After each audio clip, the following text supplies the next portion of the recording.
ભરૂચના સાંસદ મનસુખભાઈ વસાવા દ્વારા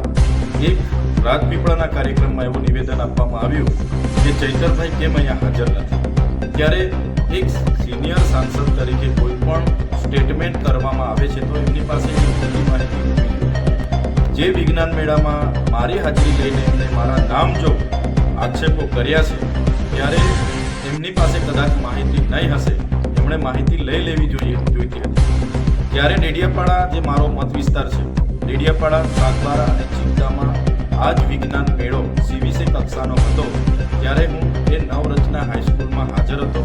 અને 71 જેટલી કૃતિઓના બાળકોને મેં પ્રોત્સાહિત કર્યા અને શિક્ષકો માર્ગદર્શક હતા એમને પણ મેં પ્રોત્સાહન પાડ્યું અને એ જ પ્રકારે જિલ્લા શિક્ષણ અધિકારી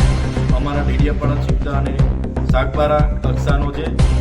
વિજ્ઞાન મેળો હતો એ કેવડી પ્રાથમિક શાળા ખાતે પણ મારી ઉપસ્થિતિ હતી અને ત્યાં પણ મેં બાળકોને પ્રોત્સાહન પાડ્યું હતું। ત્યાં મનસુખભાઈ પોતે એમના મત વિસ્તારમાં હાજર નહોતા અને જે દાંદોદ ખાતે કાર્યક્રમ થયો આ જિલ્લા કક્ષાના કાર્યક્રમમાં મુખ્ય અતિથિ તરીકે જિલ્લા પંચાયતના પ્રમુખ હતા, વિશેષ અતિથિ સાંસદ જસુભાઈ રાઠવા હતા, દર્શનાબેન દેશમુખ હતા અને પછી અમે હતા। ત્યારે એમણે તો એમની હાજરી પૂરવી જોઈએ કે એ લોકો કેમ નથી, એમના ચેરમેન કેમ નથી અને ચીફ અધિકારી કેમ નથી, એની હાજરી પૂરવી જોઈએ, નહીં કે ચૈતર વસાવા રાજપીપળામાં બી હાજર રહી એનો આગ્રહ એમણે કરવો જોઈએ। મેં મારા મત વિસ્તારના કાર્યક્રમમાં હાજરી આપી, બાળકોને પ્રોત્સાહિત કર્યા અને એ બધાને જ ખબર છે જ્યારે માત્ર ને માત્ર